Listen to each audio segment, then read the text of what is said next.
We'll get back there one day. We'll see where God takes us. All right. So I do believe and consider us as a Christian couple, right? Yes. Do you consider us as a Christian couple? Really? I'm just asking. Yes. Do you? Okay. Yes, I do. All right. The foundation of our relationship in our marriage is faith, is believing in Jesus Christ. Okay. So how can Christian couples overcome emotional distance? Ooh, that's a good question. That is a good question. I don't know if I have an answer for that. I don't know if I got an answer for that. Let me know if you got an answer and put it in the comments. Emotional. Well, one thing is when you're studying the word, I think that it is a crucifying when you're reading it. It checks you. I think if you read from the lens like you want to know it from a history storybook, then you're not going to get checked. But if you're reading it with asking God for understanding and wisdom, then there will be the checking that is revelation for you to show up in your marriage. Okay. So I believe individually and collectively, that's one way. We have to get better of doing it collectively together. Yeah. We don't do it too well together.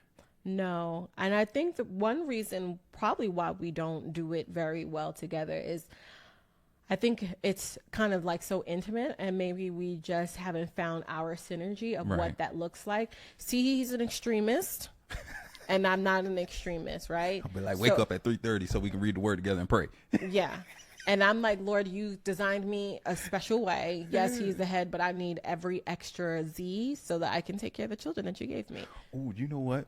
I was scrolling. This is going beyond topic, and I want to create an episode off of this, but I had saw something on Instagram yesterday talking about how which I was dumbfounded. I was just like, wow, where this man, I'm not going to say his name, but he said that his wife is the head and he is the neck. That's interesting.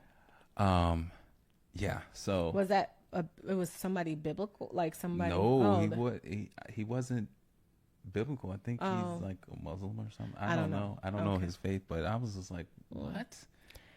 I don't know.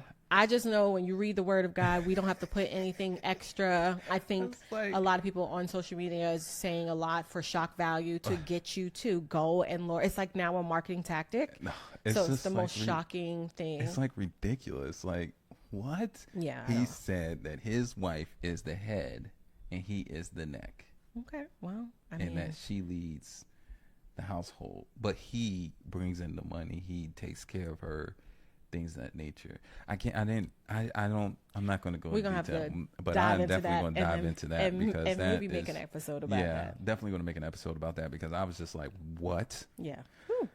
Okay. All right. Well, I think going back to the question, I'm sorry I got off of, but how can Christian couples overcome emotional distance? I think like praying together, reading the word together, also seeking counsel, faith-based perspective to help them realign, going to faith-based couples that they trust to help them align their relationship. And I think I don't want to say faith-based, but counseling in general, someone who's trained. It doesn't even have to be like your pastor or anything like that. I think that you should seek counseling even outside of the four walls or your pastor as well. Well, yeah, four walls. Well, we're talking about, I feel as though if I'm talking about Christian and Christianity and the word of God, then I feel like any counseling, any type of counseling should come from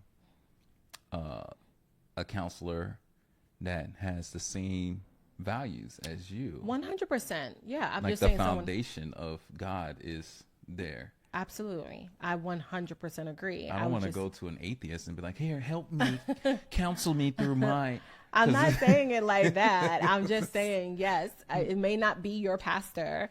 You may not even have access to your pastor like that. There are some people who are part of like big churches that don't have access to, their particular pastor. But I'm just saying you should seek, I believe in therapists. And you can find Christian faith-based Christian counselors for sure. You know, they got Christian mingles. I wonder if they have christiantherapist.com. Ooh, I should write that down. That might be a Let us know in the chat. That might be a do they already have that? Might be a domain. I believe they already have that. What, christiantherapist.com? I don't know, but Oh. I mean, it's not that if you came up with it, I'm pretty sure somebody was thinking the same thing. I don't know, but I'm about to go on GoDaddy and see. He always ready to start a business, y'all. I'm not starting that. I'm gonna just get the domain and sell it. Okay. If it's not taken. Okay, well, Remember, you gave it to the people, so christiantherapist.com. But this is pre-recorded, so they won't see it by that time. I've already looked it up. Okay. Moving right along. All right. When should couples seek counseling for marriage struggles? I think you should be. This is my personal opinion, so don't be judging me. I think that you should stay in therapy indefinitely. Oh my Jesus! And the reason why I said, I knew he was going to say something. Oh. The reason why I say that is because we wait until a problem blows up. If you're going to the gym to take care of your body on a regular basis, then why not? Doesn't have to be all the time, but once a month you go and you fine tune your communication skills. Why do we got to wait until the problem is magnified? Then we start dealing with certain things. I don't think you have to wait until the problem is magnified. I don't think you also don't have to. I don't think you don't have to stay in counseling for your whole entire marriage. No, but I definitely think the first 10 years, if we would have stayed in it and been consistent, we would have had tools to work through certain things. I that's why I said we don't agree on this. Yeah, I think that you should. I don't agree with that. I don't think that. I think once a month. Because I mean, I don't have the bandwidth to communicate. I communicate. I talk to my wife. Okay. I communicate. I don't feel as though I need to communicate with somebody else about my marriage, especially if my marriage is going well, and we have no problem with communicating. I know. I don't feel as though I have to spend an hour every month to. It's 60 minutes. You know what I can do with those 60 minutes? Rest. That's what I would be doing. But I just think I don't think there's anything wrong with it. 60 minutes could be used for adult time. More adult time. Okay. It's like I could be doing, what I'm saying is. Once a month?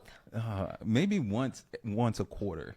Okay, once a quarter. But I don't think there's anything wrong with going. We have the accessibility, so why not? I don't find anything wrong with going and having sensible conversations.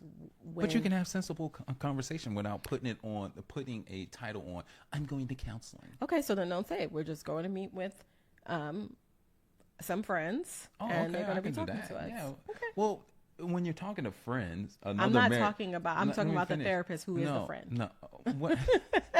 No.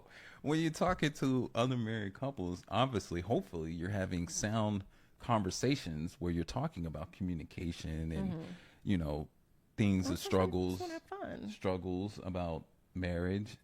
I mean, those are what fun. You can have fun by having meaningful conversations. No, I 100% agree. But there's laughter. There's all of those different. The question, that was not the question. Laughter helps with counseling. Okay, so why can't you do that in a professional setting? I don't need a professional setting to do that. Okay. Let me know. That's just my take. But that's my take. Do you think that you should stay in counseling for a lifetime of your marriage until death do you part? Or you just wait until a problem? Let me know. I want to see what they have to say. Okay. I did say at least once a quarter. Okay. So